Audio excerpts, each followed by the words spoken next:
Hello, everyone, and welcome to this old school 101 edition of the Pipe Bomb Wrestling Podcast. I am your host for this episode, the indie darling himself, the young buck, Andy York, taking over the reins for Chris Belcher for the show. Don't worry, he is still here, but I will introduce him later because I'm the host now, so I get to dictate what happens.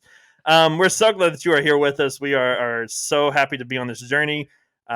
We are very excited about the new opportunities that we have been given, and this is one that we have been working on for a while, talking about when we took our little 3-week break. We were going back and forth on ideas of what we wanted to do, and well, as being the youngest member of the Pipe Bomb Wrestling Podcast and listening to some of the old school episodes that we have done in the past and thinking that both Chris and Jared were high when they did it and realizing no, they weren't. This is really what happened. So we're going to dive into a lot of stuff in this episode, but as always, I am joined by the actual host of the Pipe Bomb Wrestling Pipe Bomb Wrestling Podcast. I'm already struggling here. Chris Belcher, how are you doing, man? You excited for this? Man, I'm so excited. That intro just gets me pumped to be able to do this, man. I can't wait. And let me just tell you, for those of you peek behind the curtain, I've been hosting the Pipe Bomb Wrestling Podcast for about 3 years now. But my favorite thing is to be on the other side. I love it. I love what not just that, but I love it so much. I'm so excited for this. I really am. I'm pumped that you have not just when we talked about this concept, you were like, absolutely, I'll take the reins. I want to be able to do this. I want to learn about this stuff. Yeah. And so I'm happy that it's working out the way that it is. And I think it's going to be awesome, man. Oh, yeah. We're going to have a lot of fun. There's going to be a lot of discussion and questions and trying to figure out what was going through some people's mind when this was happening. Because going back and watching, we're talking about Halloween Havoc, preparing for when NXT does Halloween Havoc in 2 weeks' time, I believe so. Or... No, it's tomorrow. No, it is tomorrow. Wow. It came up on me quick. Sure did. Yep. So we are covering Halloween Havoc, the history of Halloween Havoc, preparing for NXT tomorrow night. So we're going to be diving through the history of WCW and Halloween Havoc and the good moments, the bad moments, and the Vince Russo moments. So I think that's what I'm going to call it, is the good moments, the bad moments, and the Vince Russo moments when we cover WCW. So we're going to dive into all of that here in a little bit. But before we do, just a quick shout out to bodyslam.net for being one of the new hosts for the Pipe Bomb Wrestling Podcast. If you would like to see our wonderful, lovely faces as we do this episode and each and every episode, you can go over to their YouTube channel. That is bodyslam.net. That is WWE. I am struggling here to host.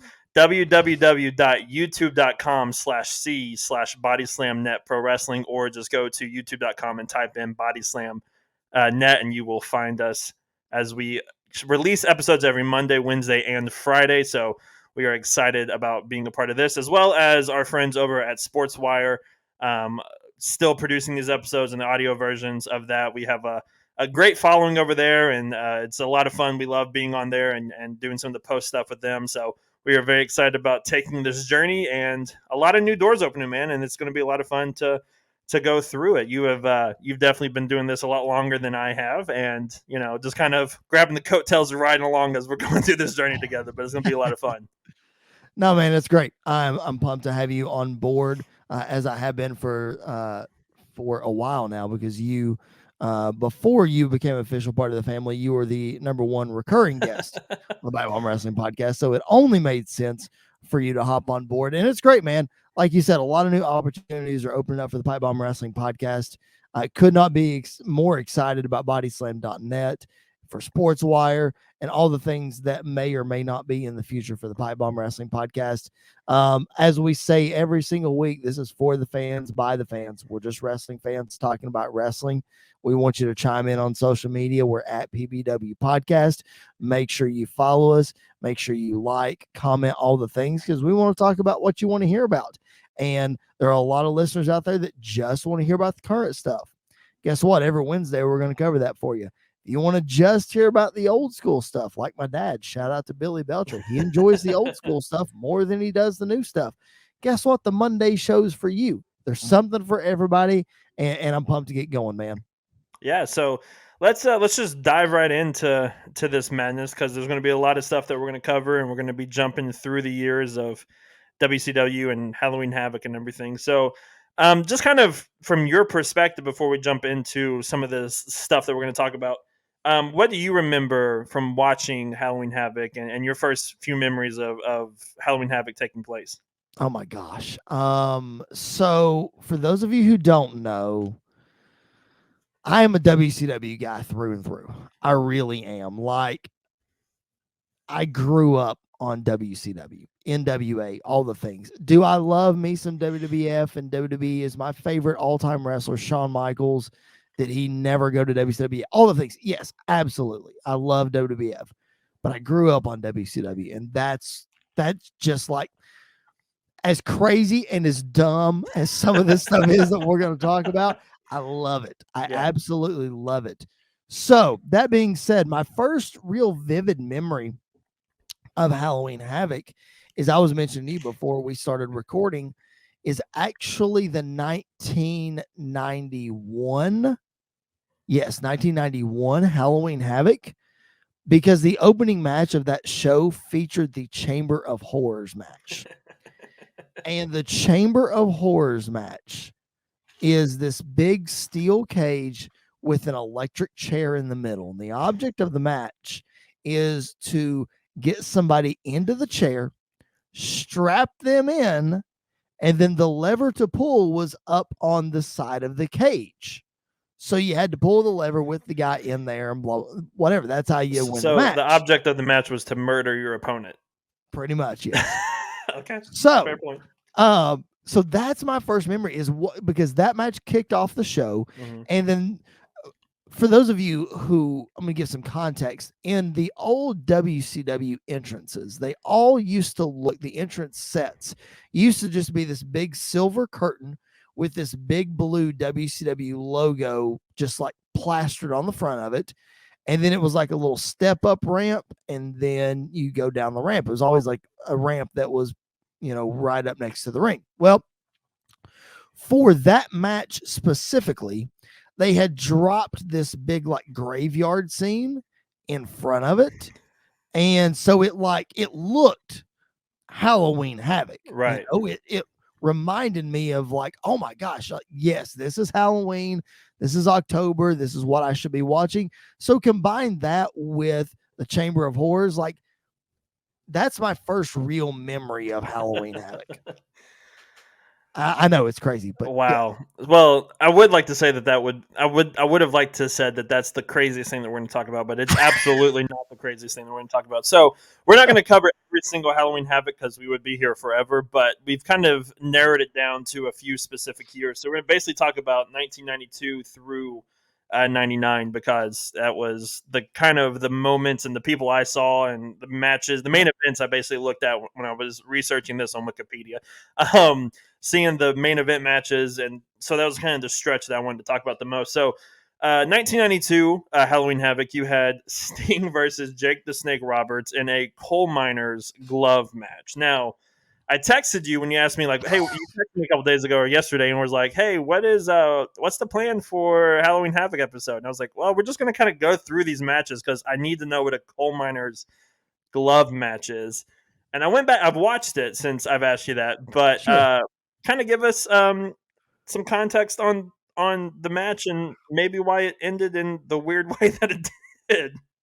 Well, let me just say this.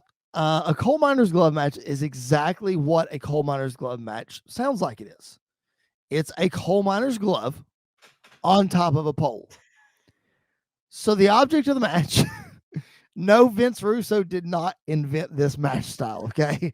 I know he invented every other match on a pole, but not this one. Okay, so the object of the match is you put a coal miner's glove, which is just a big brown, I don't know what, suede kind of material glove with almost like barbed wire or something wrapped around the outside of it. You put that on top of a pole. The object of the match is to climb the pole, get the glove, use the glove by any means necessary, but the match still ends with a pinfall or submission. Right. Okay. That's the concept of the match. The first coal miner's glove match, I've seen one of these in person. Okay. I saw this match in 1994. Smoky Mountain Wrestling in Pikeville, Kentucky. This match, Coal Miners Glove tag team match, not just singles match, tag team match between the Rock and Roll Express. Okay. They teamed up against Al Snow and Unabomb, later known as Kane, for the Smoky Mountain Wrestling tag team titles. Okay. Al Snow and Unabomb won the match. Yeah. And obviously, as a kid, seeing this was like, oh, that's that's a cool match, whatever, whatever. Right. But so I have seen this match in person. So the match to me, like, it's not horrible, but like obviously in today's context, it's like, okay, that's kind of strange. Right. But that being said, the finish of this match, if I remember correctly, is Jake gets knocked down and Cactus Jack runs out and he brings the snake to Jake. In the meantime, Sting is climbing the pole. Sting gets the glove, jumps down. Jake has the snake. Sting hits him with the glove, and then the snake bites Jake, and Sting pins him. Yeah. Right? No, yeah. okay. Yeah. It's hokey. I mean, well, my thing is, when going back and watching it, because you said that the coal miner glove is supposed to have barbed wire on it. I think it was just the glove, if I remember correctly. I think it was just for this match. It was just the glove. Maybe it was. And it was just the setup to everything was definitely bizarre, because it seemed like Jake just kind of put the snake on his face, like instead of like he just kind of put the snake there and just held it. Yeah, which after the match, like there was blood pouring. It was afterwards pretty cool, but it was kind of the setup to everything was very different. But yeah, the coal miners match was the whole match itself was actually pretty fun to watch leading up to it. I thought, but definitely interesting and wanted to. And I want to give context to that too, because this was part of the first spin the wheel, make the deal. Yeah. Which WWE has carried over into NXT, and I think is just a fantastic concept. Yeah. So this was part of the first one. And then as we're going to go on, we're going to see another one, and then WCW is going to abandon it. So the spin the wheel, make the deal had all these kind of crazy matches on it. And I think it came out of, I could be wrong on this, I think it came out of Jake the Snake's character when he was feuding with Sting, because he had a short run in WCW. Yeah. So I think the spin the wheel, I think it was kind of his kind of thing. I'm not really sure. Nonetheless, really cool concept though. Yeah. And innovative for 1992. If you ask me, yeah, I feel like that's something that would have come straight out of the Attitude Era, but here we are. All right, let's move on to 1993, which was the match that definitely, when I saw it on the list, was the one that I was like, oh, this could be very interesting, and it was up until a couple of points. So, 1993, you had Cactus Jack versus Vader in a Texas death match. There was no exploding ring for this one, which was nice. But so kind of my thoughts now. I'll let you kind of take over from watching the match. I've always heard of Vader. I don't think I've actually ever sat down to watch a Vader match. So this was my first one. Wow. Which was really cool. You picked a good one. Yeah, the Vader moonsault was very, very unexpected and beautiful. Yep. I was a big fan of that spot. Let me ask you before you go any further. Yeah. Do you now know, and can you now see why there's such a big beef about why he's not in the Hall of Fame? Oh, absolutely. This guy is like first ballot. Yeah, absolutely. I definitely can see that now. The death match aspect of this match to me did not seem like it was fully there in a lot of ways. Plus, I did not understand the idea that it was the first to get 3 pinfalls to win the match. Yeah, it's some sort of. I went back and watched it too because I wanted to see how they did the quote death match. Yeah. It was some sort of like you had to get a pinfall, then there was a rest period, and then you had to count to 10. And if you couldn't answer the count of 10 or what have you, I'm real foggy on how that went. So yes, very, very confusing, but very, very WCW-esque. Yeah. The finish of this match, the setups for these finishes are my favorite things, apparently, as of right now, watching all this, because I couldn't tell who Vader's manager was. Harley Race. Yeah. Okay. He had a taser with him. Yes. That he had been like kind of showing the camera but trying to hide. And you had Cactus Jack on the rampway, and I think he was supposed to taser Cactus Jack. Did he actually taser him, or did he just put it there I and don't then think take so. it away? I Because I think didn't hear the noise. I think he triggered the taser. I can't talk. Triggered the taser, Right. and then hit him with it, and Yeah. then took it away. I Yeah. think. Yeah. So there was just kind of a lot of confusion with this. I do really like though.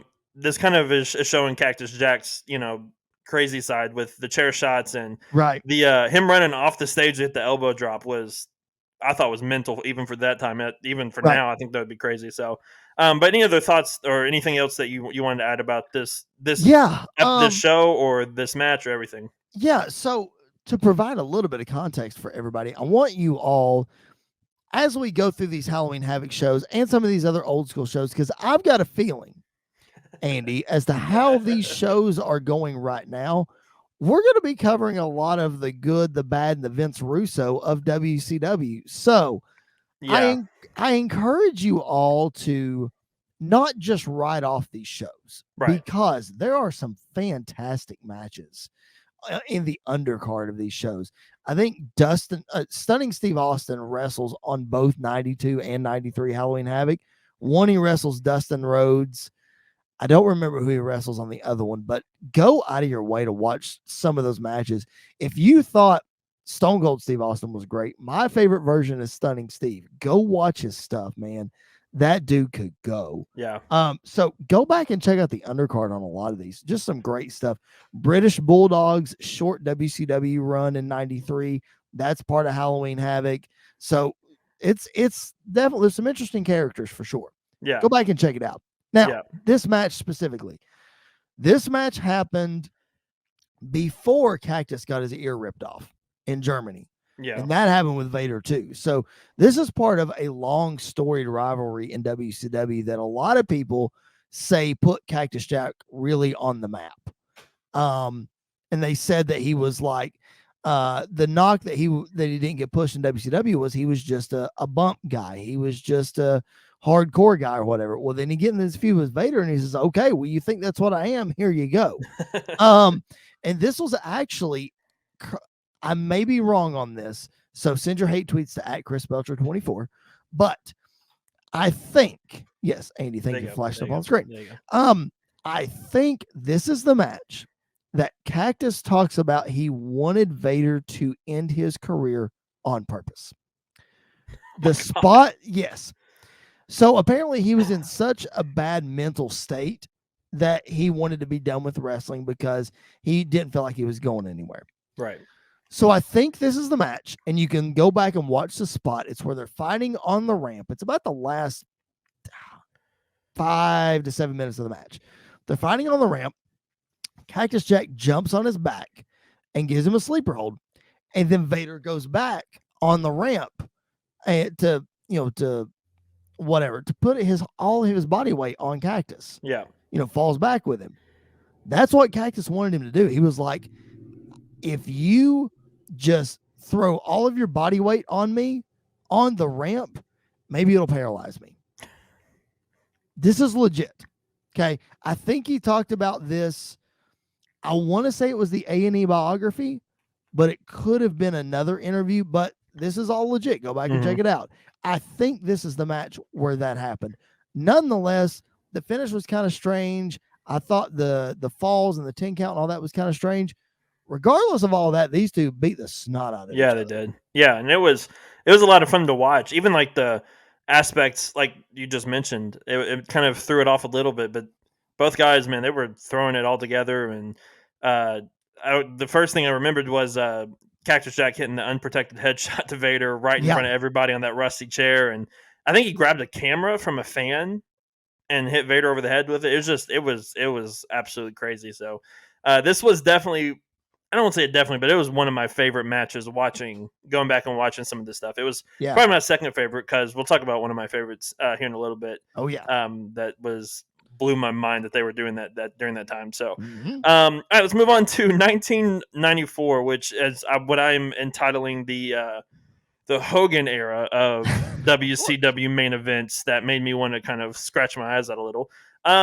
we had Flair versus Hogan in a steel cage. Let me see if I can get this right. Flair versus Hogan in a steel cage with Mr. T as the guest referee, Yes. and it was career versus career. I believe I don't remember if it was just Flair's career or if it was both. Regardless, Flair's career I know for sure was on the line. Yeah. But you could be right. So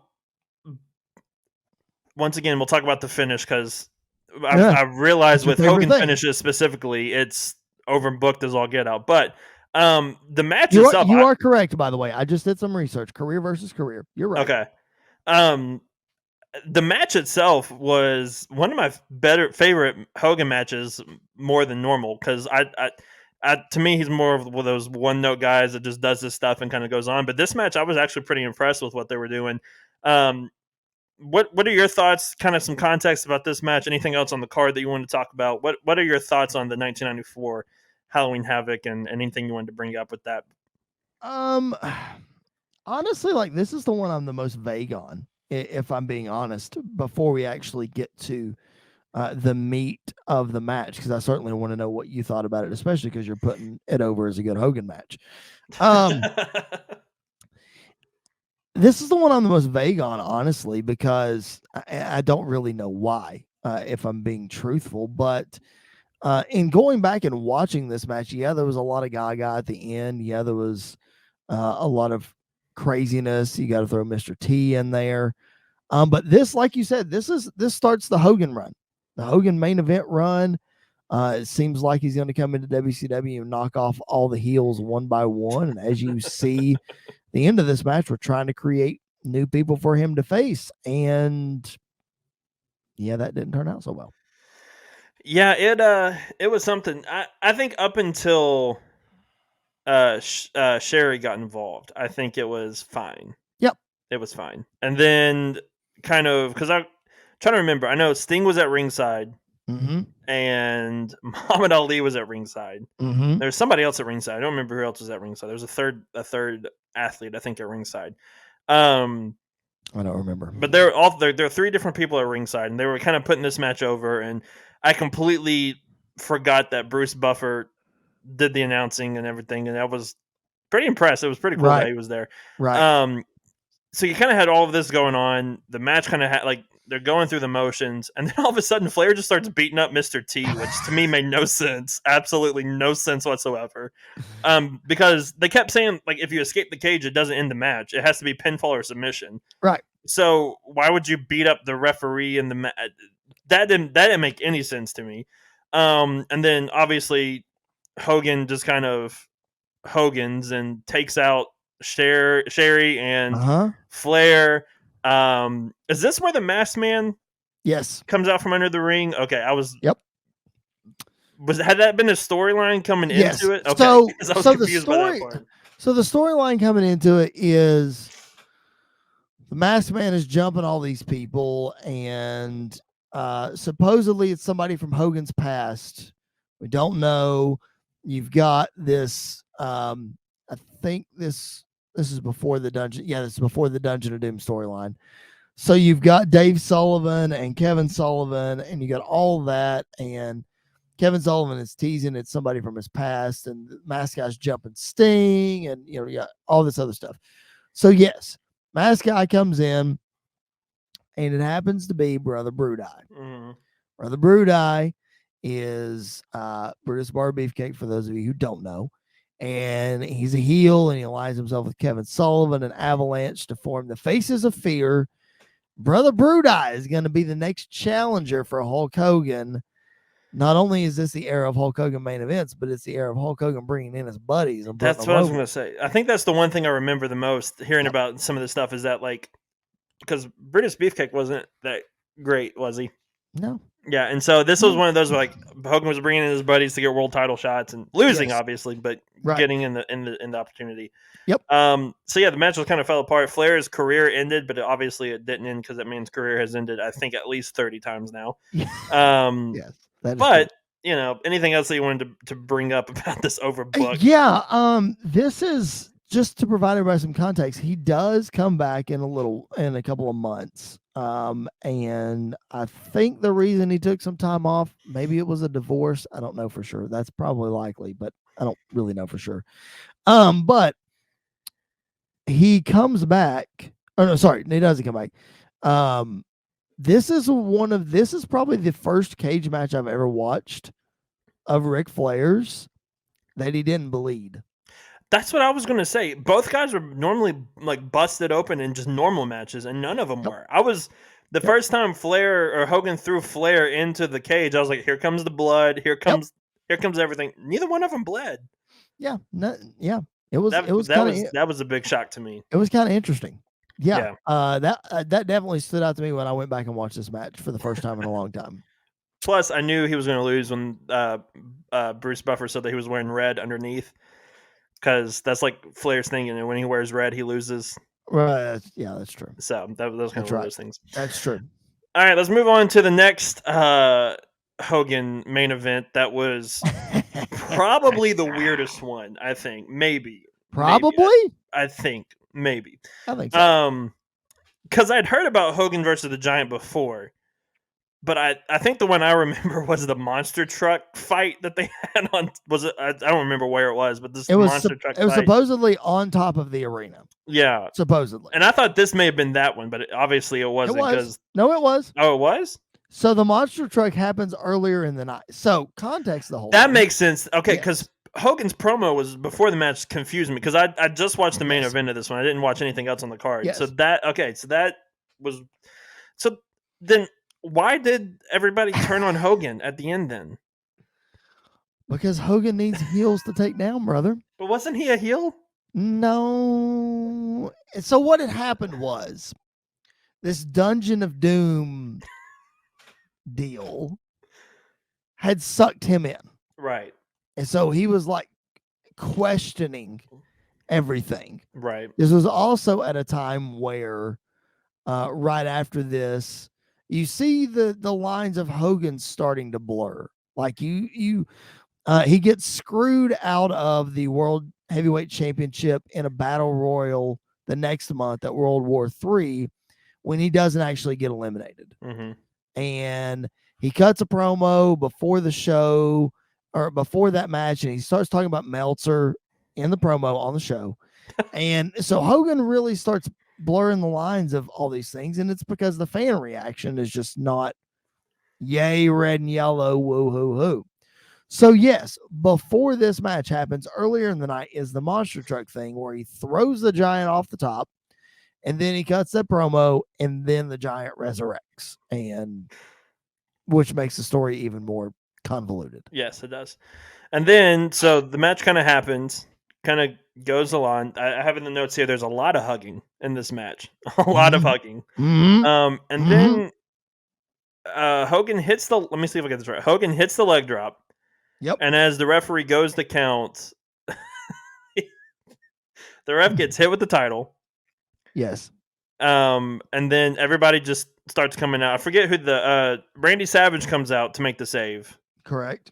And Lex Luthor comes out at the same time. Lex Luger, yes. Lex Luger, yes. Lex Luthor, sorry, DC.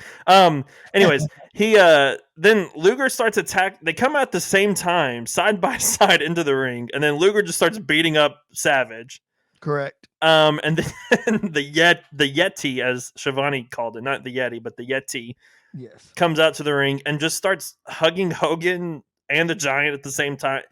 Can you provide any context to who the Yeti is, what was happening, why this was happening?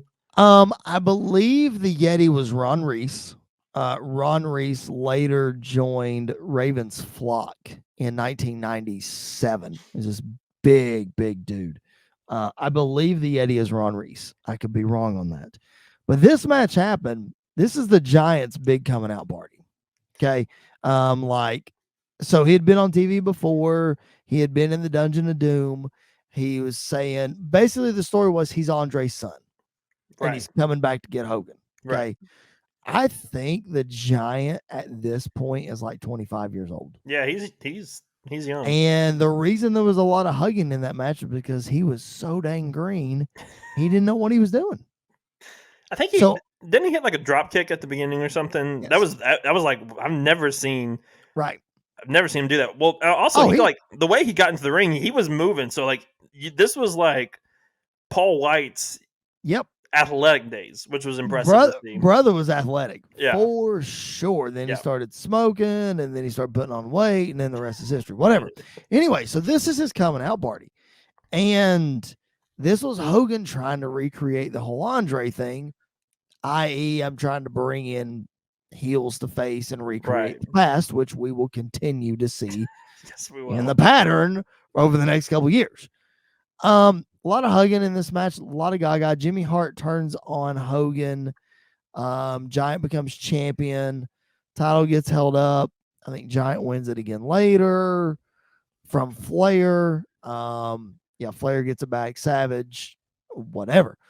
But this match, like I said, this is really the start of Hogan and his not heel turn, but because nobody saw that coming, brother. Right. But this is the start of Hogan not working.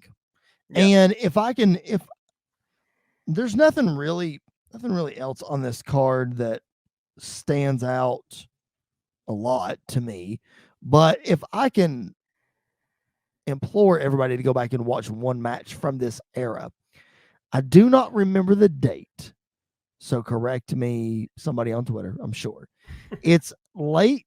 I think it's October, maybe November, possibly December 1995. It's on a Monday Nitro, and it is Sting versus Hogan in a one-on-one match. Go watch that match.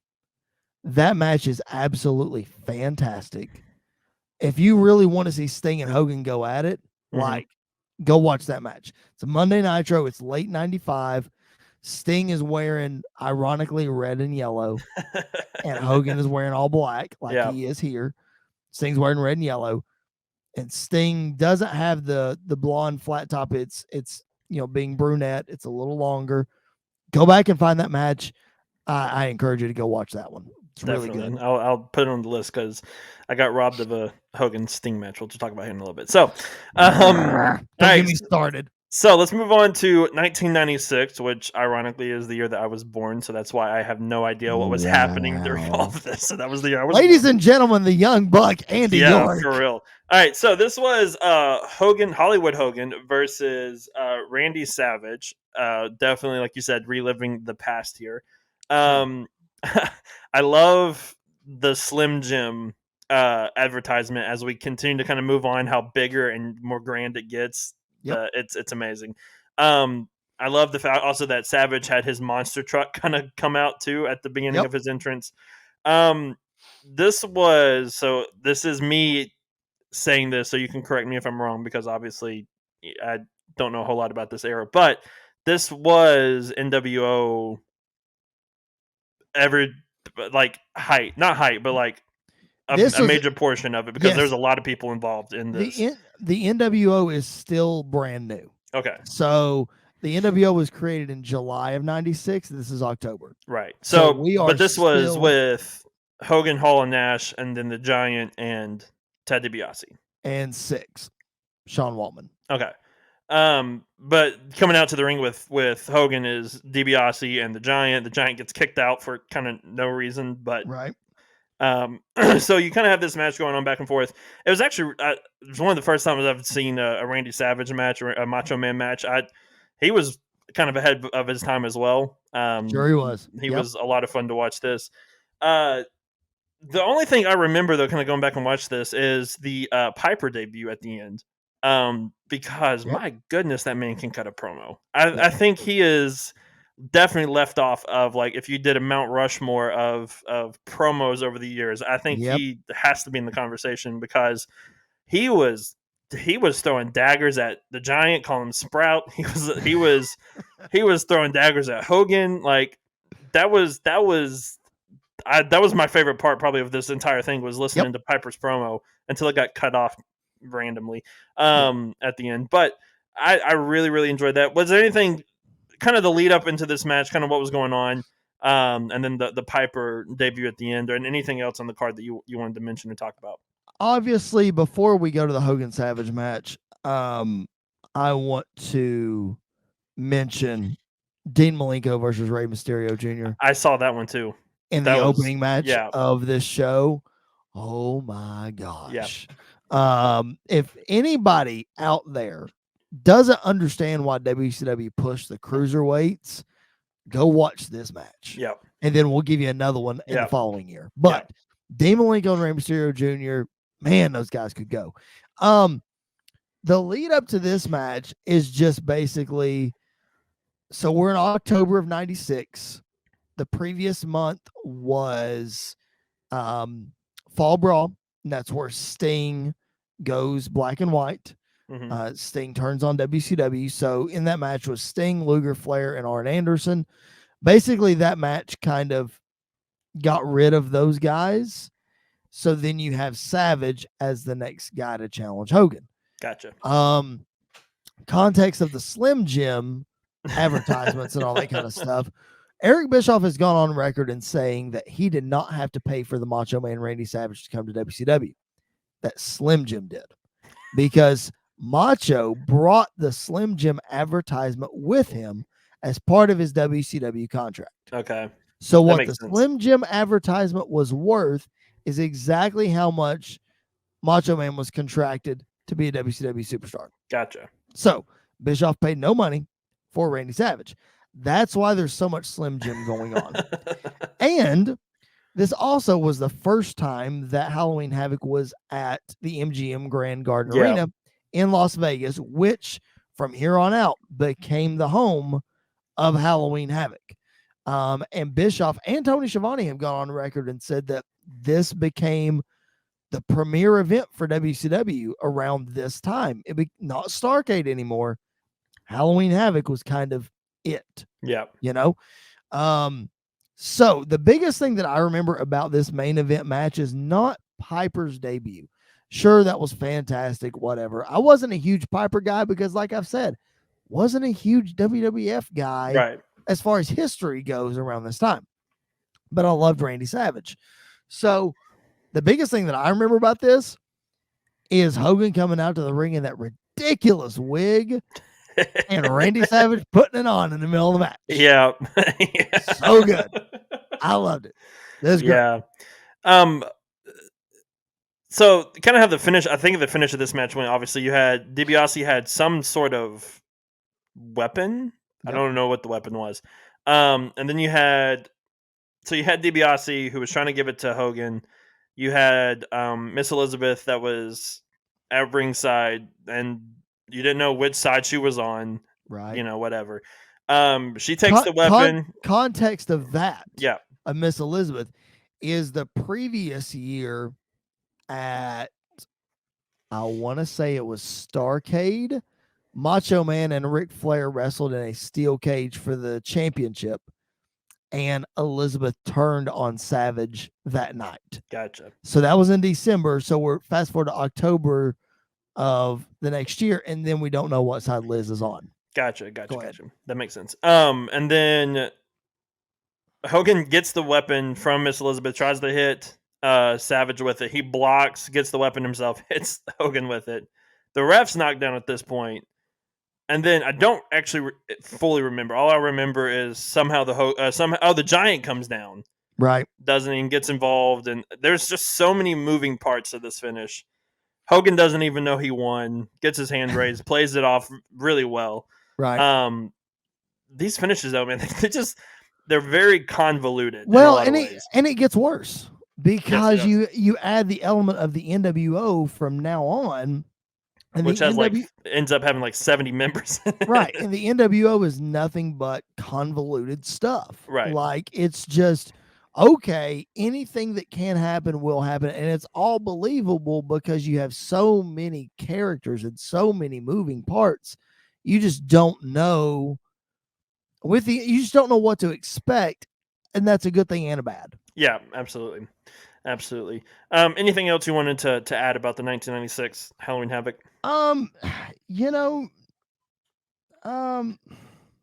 No, no. I will say this. One of my fonder memories of this 96 Halloween Havoc is I was an NWO guy. As soon as they started, I was. A lot of people didn't like them. I did because, again, what part of WWF that I was watching, these were two of my WWF guys talking about Hall and Nash coming in.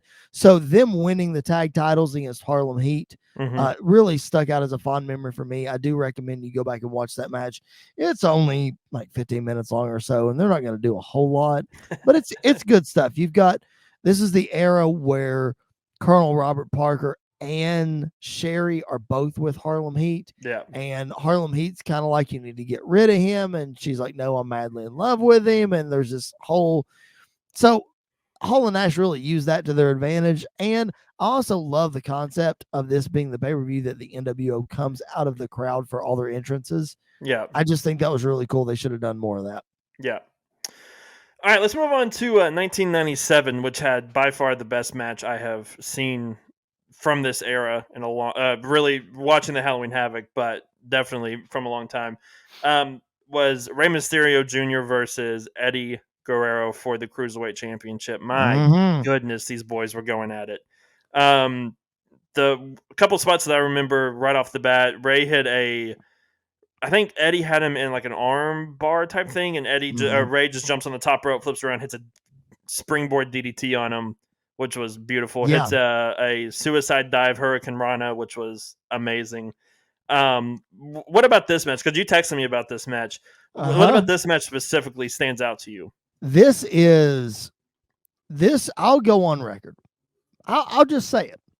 This is the best WCW match ever. I don't think there's anyone that can be better.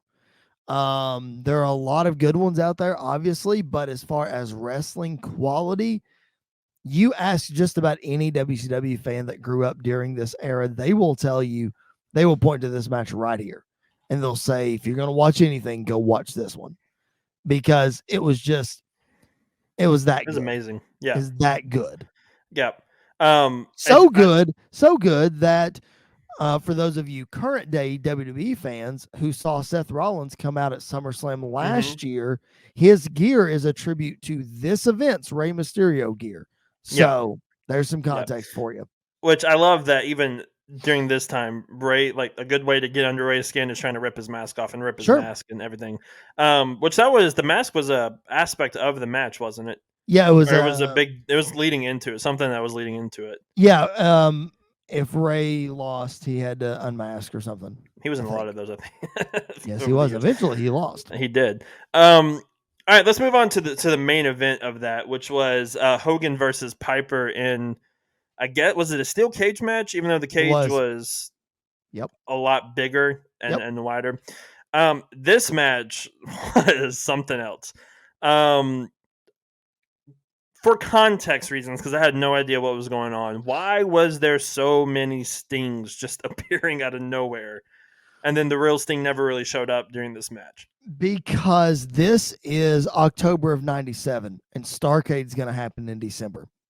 So Starrcade is the Sting Hogan match. Gotcha. So the one that I am not allowed to talk about because I'll get heated. We'll save that for a later podcast. This is leading right up into that. So this is in the era where J.J. Dillon is coming down to the ring. He's calling Sting out. He's got a contract for him. He wants him to wrestle Kurt Hennig. He wants him to wrestle, I don't know, not Hogan. So this is Sting sending messages directly to Hogan, that kind of thing. Okay. What about a lot of questions coming out of this match specifically? Sure. So apparently during this time, Savage has now joined NWO. Correct. Because he kind of just runs by the two Sting guys in the entranceway, jumps off the top of the cage to miss Piper and hit Hogan. That was a dope spot. I was not expecting that to happen. Could have broken his dang leg. He could have. He could have definitely hurt himself there. Woo. And then Piper wins the match. Technically, yes. Piper wins the match, but then gets handcuffed to the outside, starts to get beat up by Hogan and by Savage. Yep. And then a fan with a Sting face paint jumps on to the cage and climbs up. Is that Correct. an actual fan or is that a plant?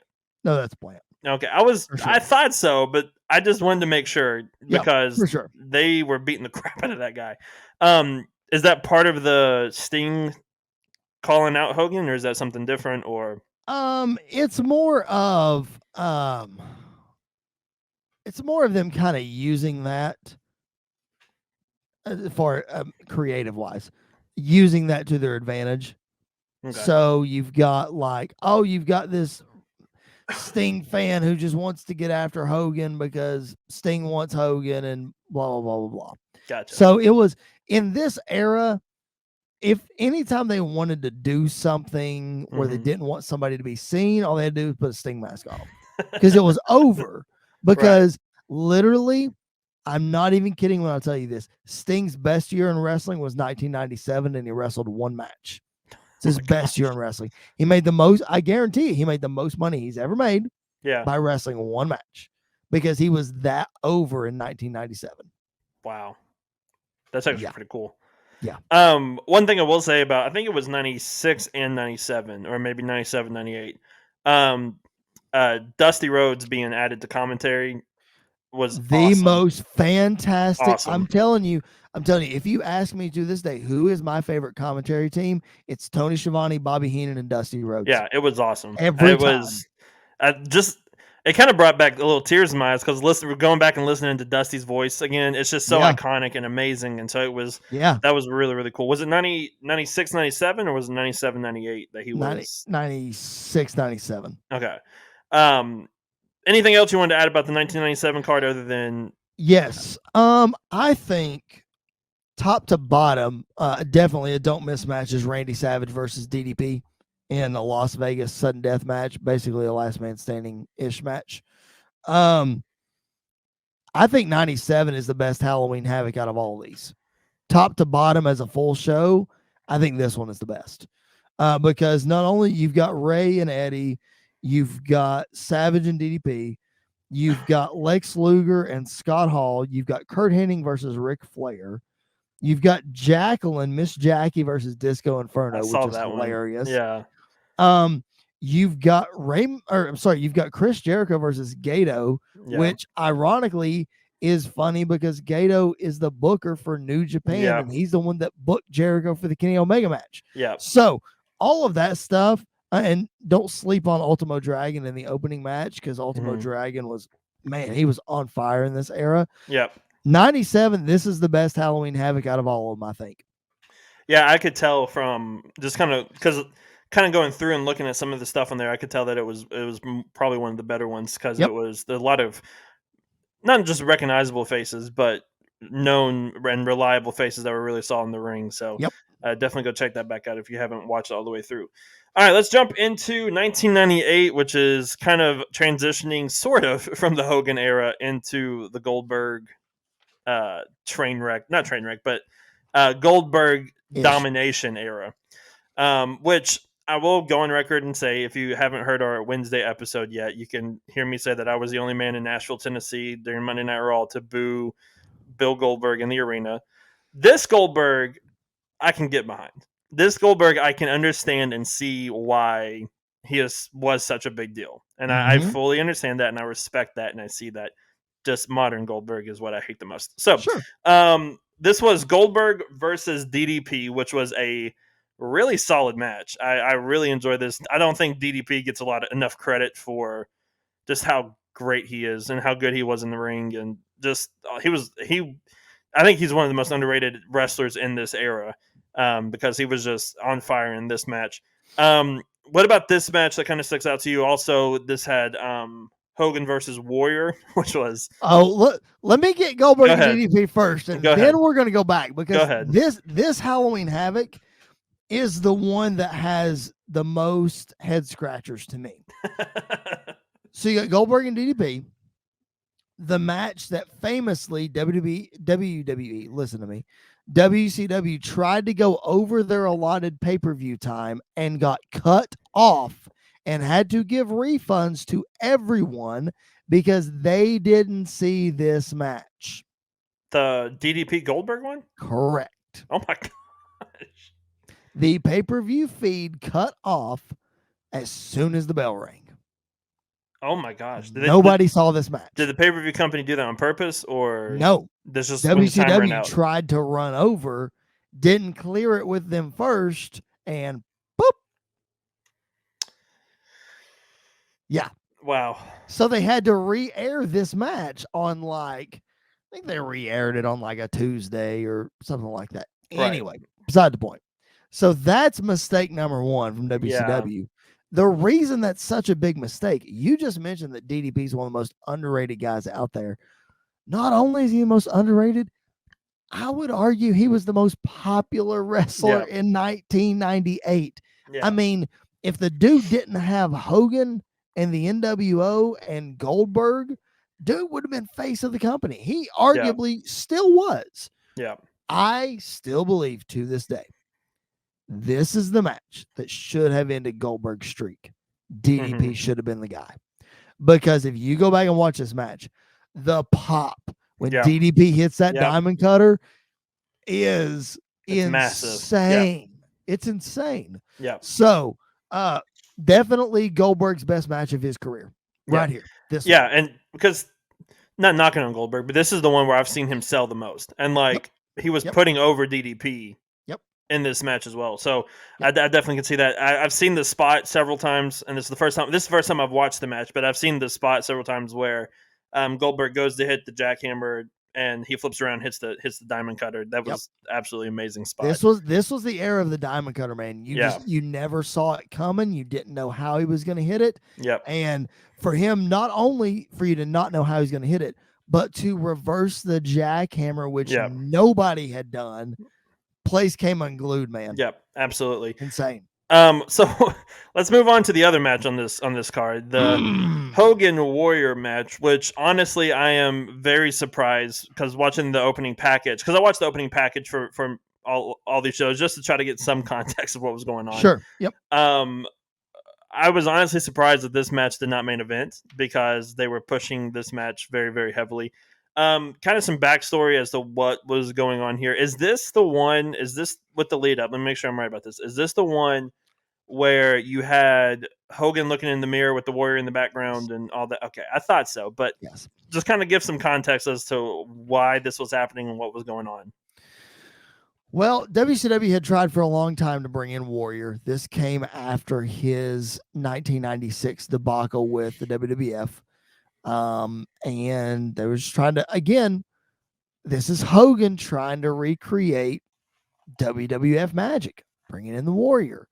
Warrior, I think he was signed just for a couple of appearances. This was never meant to be long term. Many people think this was Hogan signing Warrior to try to get his win back, since Warrior beat him at WrestleMania 6. And that's the honest truth. It would not shock me at all. It's the honest truth. Hogan tries a fireball in this match. Go back and watch it because it's terrible. It's all around. It's terrible. I think Dave Meltzer gave this like a -5 star or something. It's good. It's brutal. It really is. This is an era where obviously Warrior just wanted to get paid and get out. Yeah. Hogan just wanted to get paid and get out. Yeah. So you can't have two guys that couldn't wrestle to begin with, tack on 8 years to it, and they just want to get paid and get out, and it's a recipe for disaster. Should have never happened, but here we are. It's one of those, watching Hogan during this time is really interesting to me because you can definitely see the moments where he's having fun and like enjoying it and things are going good, and then you can just see the very quick drop off that takes place, which kind of leads us, unless you have do you have anything else you want to talk about in 98? Actually, yeah. Okay, I'm just going to highlight a couple of these matches real quick. 98 stacks up. If you look at it on paper, it should be the best. You've got Scott Hall versus Kevin Nash, Rick Steiner versus Scott Steiner, Bret Hart versus Sting. I mean, those are all, tack on Goldberg and DDP and Hogan and Warrior. I mean, that should be your show right there. Right. Bret and Sting was okay. Sting was hurt here.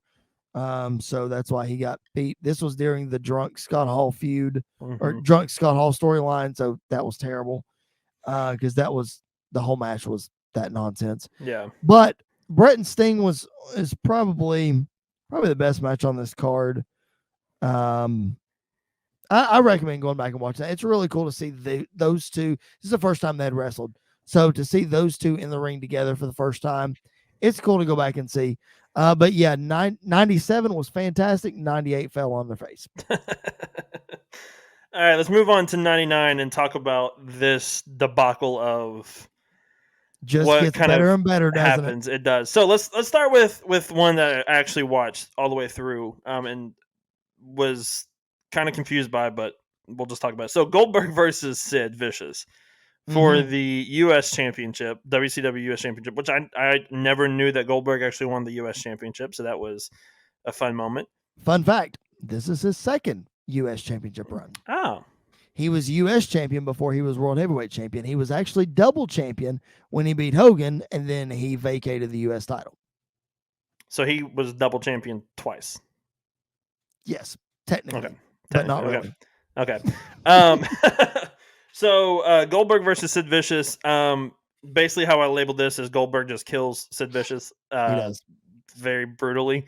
What are your thoughts on this match? What kind of is going on? You know, some context to all of this, because we'll jump into the Hogan Sting thing here in a little bit. But just kind of this spot and anything else on the card that you want to talk about before we probably spend most of our time on the main event. This is WCW trying to recreate Goldberg. They realize that Goldberg is better chasing the title than being champion, which most baby faces are. But this is WCW trying to recreate that and just having him run through monsters and, winning his title, win his U.S. title back and all that kind of stuff. Just trying to recapture that momentum and doing it by the hand of Vince Russo. And see where it ends up. Yeah, it ends up kind of in a weird spot. So, Goldberg wins the U.S. title, and then kind of not halfway through the show, but like 3/4 of the way through the show, you had Hogan's music hit. Hogan doesn't come out. Sting's music hits, and it takes forever for Sting to get out, but Sting comes out, and then Hogan's music hits again. Hogan comes out, and then they have some words in the ring. Hogan lays down. Sting covers him 1, 2, 3. Match is over. Context behind that, please, because why? I asked you before, just for purposes. I asked you before we started recording, was this a finger poke of doom instance again? And you said it's WCW in the 90s. So I took that as a yes. So kind of some context as to why this happened and what's going on. Context, the pay-per-view before this is Fall Brawl 99, and it's another really good Sting and Hogan match. They main event. Sting actually turns heel in the match. So there's your context. Sting is supposed to be a heel right now. Right. You see how well that goes. Yeah. Not well at all. Anyway, so Hogan goes back to the red and yellow. He's a red and yellow Hogan for Fall Brawl 99. Sting beats him, turns heel. And then we get to this pay-per-view. Now, as far as what's happened between Fall Brawl and Halloween Havoc, I'm a little fuzzy on. Mm-hmm. But what I will say is, you said provide some context. I got 2 words: Vince Russo. Yeah. Apparently, this was the beginning of a Hulk Hogan Vince Russo shoot storyline. And I used air quotes for those of you who might be listening to our show. A shoot storyline. So many of you know what happened at Bash at the Beach 2000, the following year. Jeff Jarrett does the same thing and lays down for Hulk Hogan. Hogan cuts his famous promo. That's why this company's in the crapper, and he never comes back to WCW. Well, according to Jeff Jarrett, the plan was that was supposed to be, because Russo comes out and cuts promo after that. The plan was supposed to be Hogan was going to come back, and it was going to be a Hogan Russo thing. Hogan never comes back after that. Okay. So, supposedly, if I'm reading in research, dirt sheets, that kind of thing, this was the beginning of that. Gotcha. I don't know the exact context, but supposedly this was the beginning of a Hogan Russo, beginning of the end for WCW. Yeah. Yeah. Basically. Okay. Because it was definitely just out there because I Yep. full credit for me. I went through on Peacock like Halloween Havoc each one just to get to the main event, and I saw that it was Hogan Sting during the opening video package that they were doing. And so I went to the end and obviously was very shocked when it was Sting and Goldberg. And I was like, well, did I miss something here? And then I back up a little bit and saw kind of what all Apparently you happened missed with a no lot. context. I missed a lot. So I was very, very confused. So apparently Sting is going to now defend the WCW World Heavyweight Championship in an open challenge in the main event of the evening. And just like it would be today, it was Bill Goldberg that answered the open challenge for the championship, which I kind of groaned because I was like, oh no, they did it before. Wow, this is stupid. So, anyways, and then Goldberg just kind of kills Sting and wins the championship and is a double champion. So, kind of reaction. Remember going like if you remember during this time, what your reaction was during all of this. What were you thinking while this was happening? Context, anything like that? Number one, can I just say that while 97 may have been Sting's best year in wrestling and he only wrestled one match, 1999, he looked to be in the best shape he had been in since. He was jacked. Golly, the dude was jacked. Anyway, to provide context to what you're talking about, as I'm looking through the next month, the title technically changes hands, but it wasn't supposed to. Okay. So word is that it was supposed to just be a main event match. Sting just wanted to wrestle somebody. Right. Goldberg comes out. Mistakenly, the referee gives Goldberg the belt, and he is mistakenly announced as the champion. So it wasn't an open challenge. It was, but not for the title. It was just an open challenge, fight Sting in the main event. Yes. Oh. Because Sting didn't get to fight Hogan, so he wanted to fight somebody. Right. So the next night on Nitro, Sting comes out and he's complaining. He's like, hey, I didn't agree to defend the title, blah, blah, blah, blah, whatever. JJ Dillon comes out, who's the on-air commissioner or authority figure, whatever, comes out and says, well, you attacked the referee, so because you attacked the referee, we're vacating the title. Okay. And the following month, at the Mayhem pay-per-view, they have a tournament to determine a new champion.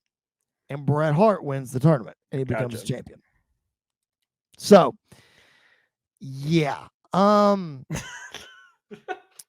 My thoughts on all this, honestly, I was to the point, and I remember this vividly. I don't remember exactly when it happened, but I remember, like, okay, I'm legit watching WCW because Sting's on it. Yep. That's it. I was to that point. Yep. Yeah, this was definitely the dying days of WCW, and then the last Halloween Havoc, which we're not going to talk about because I don't think anything really crazy happens. But crazy. Don't use that word. but you had Booker T defending the championship against Scott Steiner, and I think Bret Hart fought on that card as well, if I remember correctly. But I don't remember who. I'm looking at the card. Maybe not. I don't see Bret Hart. No, this was... No, he had already been knocked out by this time. That's right. Because Starrcade 99 was his last match against Goldberg. Gotcha. Okay. That makes sense now. So, kind of overall, because we're running a little long on time, but kind of overall, sum up your thoughts on kind of reliving Halloween Havoc. Anything that you sticks out to you the most, other than the Eddie Guerrero and Ray Mysterio match? Anything, and one of your favorite matches, anything like that you want to add before we kind of wrap it up here? Man, I'm going to go back and watch some Halloween Havoc after this. I really am. Not that I didn't prepare for this show, because obviously I did, but like, I'm going to go back and watch some Halloween Havoc. Yeah, I really am, because especially talking about some of those early Halloween Havocs, I encourage all of you guys that are listening to the show, do not write off late 80s, early 90s WCW. Just because they weren't competing with the WWF, or they weren't as well known, or Eric Bischoff wasn't in charge, or whatever, don't write off some of the wrestling that happens in the early 90s, because it is, you don't want to sleep on it. I'm telling you. You don't. Go back and watch some of that stuff. Man, Steiner Brothers and Nasty Boys from Halloween Havoc 90. What a tag match. Doom, Ron Simmons and Butch Reed versus Ric Flair and Arn Anderson on that same card. I mean, just really good stuff, guys. Don't write all that off. But as far as Halloween Havoc goes, man, obviously it was a staple WCW pay-per-view. It's one of those that really stuck out to you. It's one of those that you really looked forward to each year. Obviously, if you go back and watch it, you see the set design. Yeah. And WCW was always great about having unique sets, at least through like 98. So that was always something I looked forward to. Halloween Havoc is just one of those staple events that you knew something big was going to happen. And we just went through it chronologically, man. Something big, good, bad, or Vince Russo happened at Halloween Havoc every single time. Yeah, it was a lot of fun kind of going through this. Before we kind of wrap up, let's also mention that we also have had a more recent Halloween Havoc in 2020.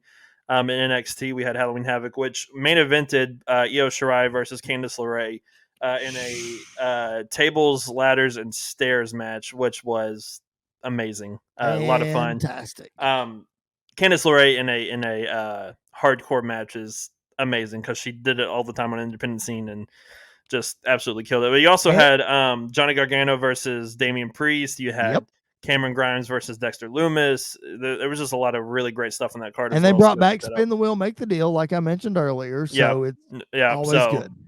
So I really like the NXT has kind of picked some of these up, like Halloween Havoc and Great American Bash, and some of this other stuff that they've picked up. So I'm excited to talk more about it as we come through, as we get closer and closer to this. But any final thoughts that you want to add before we wrap it up here and call it a show? No, man, I'm just I'm really cool. I'm really cool. Listen to me, I'm really tired. I'm really excited about this new old school 101 format. I think it's really cool for our podcast. I think it's going to give a lot of younger listeners like yourself a really nice context as to how the wrestling business is shaped. Like you mentioned before, Goldberg answering an open challenge. Oh man, that happened before. Well, guess what? Everything has happened in the wrestling business. It's just cool to see the way it's evolved through the years. And this will be a cool trip down memory lane for those like me who grew up watching some of this stuff. As I said before, man, WCW 90s stuff is my favorite. I love talking about it. I really do. Yeah. So I think this is really, really cool. I'm excited to be able to showcase this to a new platform, to a new audience.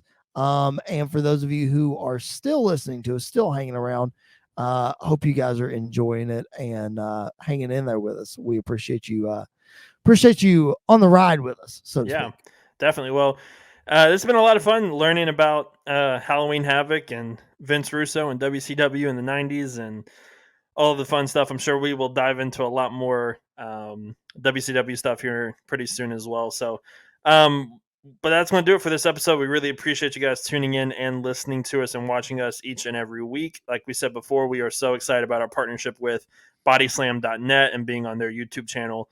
As the video versions of these podcasts are going to be coming out there as well every Monday and Wednesday. You can check us out there. Go check out our review this past Friday of Crown Jewel and what took place there. You definitely want to check that out. There's a lot of fun and interesting things that are coming up. We also want to remind you that you can listen to our audio versions anywhere that you find your podcast, as well as on sportswire.com. Go check out our playlist there, or go check out our episodes that are played there. We really appreciate their support and their love. Go buy a t-shirt at prowrestlingtees.com. As Chris is displaying it right there for everybody, go check that out. Follow us on Twitter at PBW Podcast. You can follow me on Twitter at Andy_PBWP. You can follow Chris at Chris Belcher 24. There's a lot of stuff that I'm running through very quickly here, but I think I covered it all. Chris, it was a lot of fun, and I'm looking forward to doing it again next week.